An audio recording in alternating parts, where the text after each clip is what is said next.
யோகிராம் சுரத்குமார், யோகிராம் சுரத்குமார், யோகிராம் சுரத்குமார், ஜெய குருராயா. அனைவருக்கும் வணக்கம். இன்று இறை நம்பிக்கை அப்படின்ற தலைப்பு பற்றி நம்ம பார்க்க போகிறோம். கடவுள் மீது எத்தகைய நம்பிக்கையை நம்ம வைக்கணும், எப்படிப்பட்ட நம்பிக்கையை நம்ம கடவுள் மேலே வைக்கணும், கடவுள் நமக்கு செய்கிற எல்லாத்தையுமே மிக சரியாகத்தான் செய்கிறார் அப்படின்ற அந்த ஆழமான நம்பிக்கையை பற்றி பேச போகிறோம். வழக்கம் போல் நம்ம ஒரு கதையோடு ஆரம்பிப்போம்.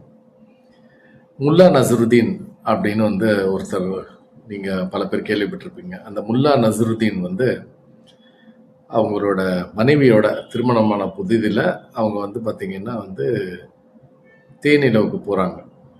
இந்த தேனிலவுக்கு போகும்போது பார்த்திங்கன்னா தோணியில் படகுல அவங்க 2 பேர் போயிட்டு இருக்காங்க. பேசிக்கிட்டே இருக்கும்போது இந்த அம்மாவுக்கு மனைவிக்கு பார்த்திங்கன்னா விக்கல் வருது.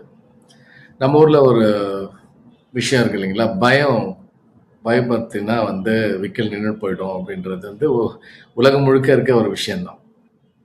அப்போ முல்லா அந்த அம்மா தொடர்ந்து அந்த அம்மா விக்கினே இருக்காங்க.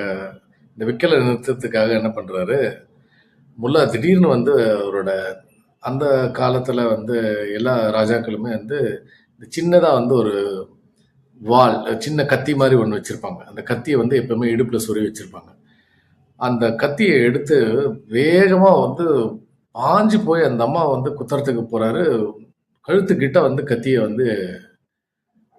ஓங்கி நிறுத்துறாரு. அந்த அம்மா சிரிக்கிறாங்க. அந்த அம்மா பயப்படலை. அப்போ இவருக்கு ரொம்ப ஆச்சரியமாயிடுது. இந்த அம்மா அப்படியே என்ன சொல்கிறது, ஒரு ஆச்சரியமாக ஒரு சிரிச்ச இதோட பார்க்கும்போது இவர் கேட்குறாரு, ஏம்மா நான் உன்னை குத்துறதுக்காக கத்தி எடுத்துன்னு வந்தேன், உன் முகத்தில் கொஞ்சம் கூட பயமே இல்லையே அப்படின்னு கேட்குறாரு. அப்போ அந்த அம்மா சொல்கிறாங்க, கத்தி வேணா ஆபத்தானதாக இருக்கலாம், ஆனால் அதை வச்சிருக்கவர் என் மேலே உயிரே வச்சிருக்க என்னோட கணவர், அவர் எப்படி எனக்கு தீங்கு நினைக்க முடியும் அப்படின்னு அந்த அம்மா சொல்கிறாங்க.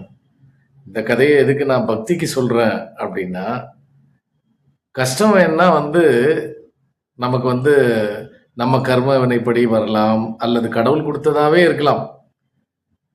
ஆனால் அந்த கஷ்டத்து மூலமாக சாமி நமக்கு ஏதோ சொல்ல வராரு, அது மூலமாக வேற எதையோ அவர் நிவர்த்தி பண்ணணும், வேற எதையோ சரி பண்ணணும்னு நினைக்கிறாருன்னு உண்மையான பக்தன் மட்டும்தான் நினைப்பான்.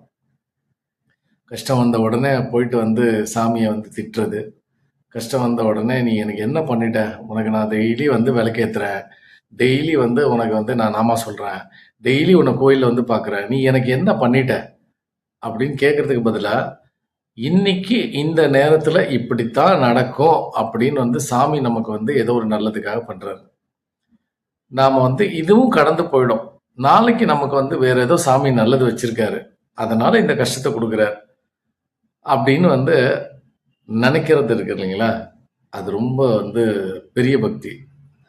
நமக்கு என்னங்க தெரியும், நம்ம புராணம் படிக்க தெரியாது, நமக்கு பகவத்கீதை படிக்க தெரியாது, நமக்கு 63 நாயன்மார் புராணம் தெரியாது, திருவிளையாடல் புராணம் தெரியாது, நமக்கு எதுவும் தெரியாது. எதுவும் தெரிய வேண்டிய அவசியமும் கிடையாது. எல்லாருக்கும் எல்லாம் தெரிஞ்சிருக்கணுன்ற அவசியம் இல்லை. ஆனால் இந்த ஒரு விஷயம் நமக்கு கண்டிப்பாக தெரிஞ்சிருக்கணும். ஏன்னா பக்தியோட முதல் முக்கியமான பாயிண்டே அதுதான். கடவுள் எந்த இடத்துல நம்மளை வச்சாலும் அது நம்மளோட நல்லதுக்கு தான். கடவுள் எந்த மாதிரியான கஷ்டமோ எந்த மாதிரியான நஷ்டமோ நமக்கு வந்தாலும் அது ஏதோ ஒரு நல்லதுக்காக பண்றாரு அப்படின்றத தெளிவு இருக்குல்ல, அந்த தெளிவுக்கு இணையா நீங்க எதையுமே வைக்க முடியாது. நீங்க ரொம்ப வேதாந்தங்கள் உபனிஷதங்கள்லாம் படிச்சிருக்கணும் அப்படின்ற அவசியம் கிடையாது. இந்த தெளிவு அதெல்லாம் படிச்சா வர்றது அப்படின்றது ஒண்ணு. இந்த தெளிவு இயல்பாகவே நம்ம கிட்ட இருந்தோம்னா அதை படிக்கணுன்ற அவசியமே கிடையாது. ஏன்னா அது எல்லாமே சொல்றது இதுதான், பக்தினா அப்படிதான் இருக்கணும் அப்படின்னு சொல்றது. இன்னொரு கதை உங்களுக்கு நான் சொல்றேன்.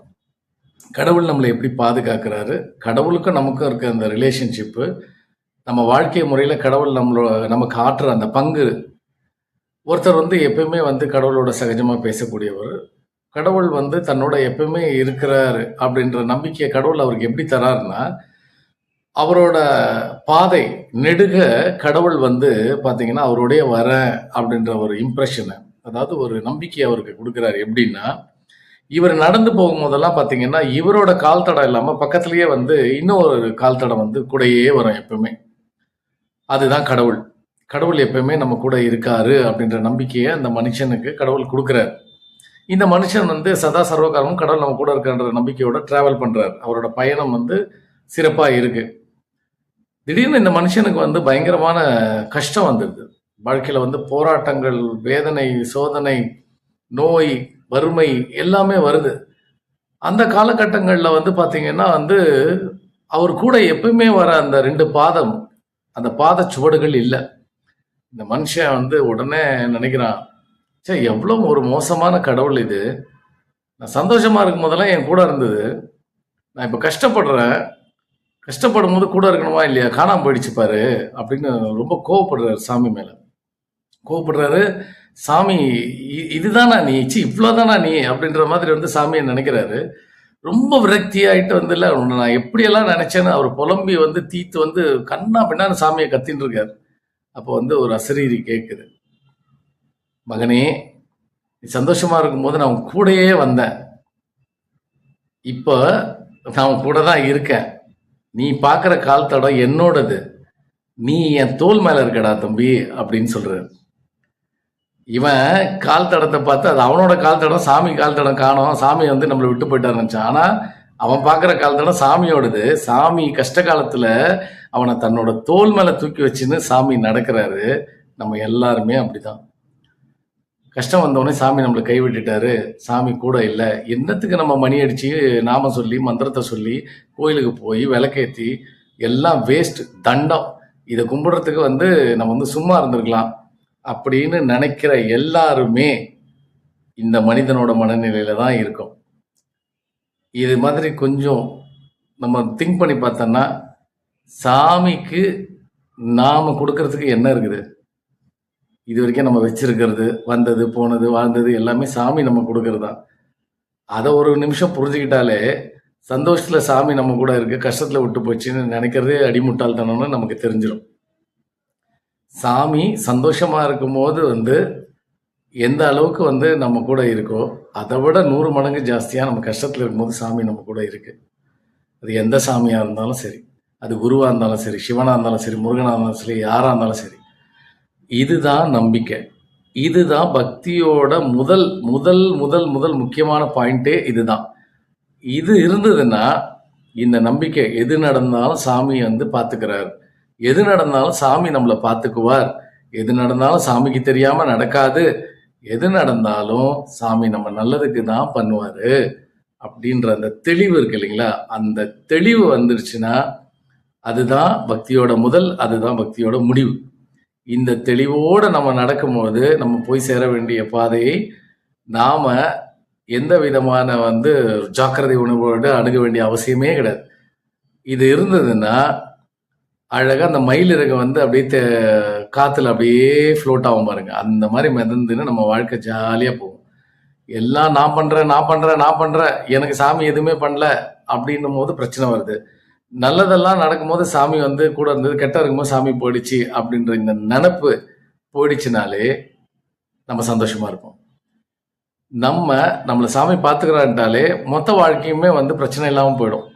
அது வந்து குறைஞ்சபட்சம் நமக்கெல்லாம் அந்த அளவுக்கு அறிவு இல்லைங்க. நம்ம வந்து உபநிஷத்தம், வேதாந்தம்லாம் நமக்கு அந்த அளவுக்கு தெரியாது. நான்லாம் ரொம்ப சாதாரணமான ஆளுங்க, எனக்கு வந்து அதெல்லாம் தெரியாது அப்படின்னு வந்து நீங்கள் வருத்தப்பட வேண்டியதே இல்லை. எது நடந்தாலும் சாமியோட கண்காணிப்பின் பேரில் தான், சாமிக்கு தெரிஞ்சுதான் நடக்குது, சாமி நம்மளை பார்த்துட்டு இருக்கார். இந்த தெளிவு போதும். இந்த தெளிவு இருந்ததுன்னா நீங்க வந்து வாழ்க்கையை ஜெயிச்சிட்டீங்க. நீங்க போய் சேர வேண்டிய இடம், உங்களுக்கு நடக்க வேண்டிய விதம் எல்லாமே நல்லபடியா நடக்கும். பெரிய பெரிய ஞானிகள்லாம் உட்கார்ந்து வந்து தவம் பண்றதும், பெரிய பெரியவங்கெல்லாம் வந்து மந்திரம் ஓதுறதும் இது இது இது இந்த தெளிவுக்கு தான். இந்த தெளிவு இருந்ததுனாலே நீங்க வந்து உங்க பகவானை, உங்க கடவுளை, உங்க குருவை நீங்க நல்லா புரிஞ்சுக்கிட்டீங்க, ஆழமா அவரோட ஒன்றி இருக்கீங்கன்றதுக்கு இதுதான் மிகப்பெரிய அடையாளம். இதை நம்ம குறைஞ்சபட்சம் ஒரு நாள் முயற்சி பண்ணணும். ஒரு நாள் 2 நாள் ஆகும், 2 நாள் 1 வாரம் ஆகும், இந்த 1 வாரம் 1 மாசம் ஆகும். இது தொடர்ச்சியா ஒரு பயிற்சியின் மூலமா நமக்கு வரும்பொழுது நாம் வந்து மொத்த வாழ்க்கையுமே நம்ம வந்து சரண்டர்னு சொல்லுவாங்க, சரணாகதி தத்துவத்தோட நம்ம வாழ ஆரம்பிச்சிருவோம். இதுக்கு மேலே வந்து பக்தின்றது ஒன்றுமே கிடையாது. அனைவருக்கும் மீண்டும் என் நன்றி. அடுத்த வாரம் மீண்டும் சந்திப்போம். உங்களிடமிருந்து விடைபெறுவது உங்கள் லலிதா நவீன்.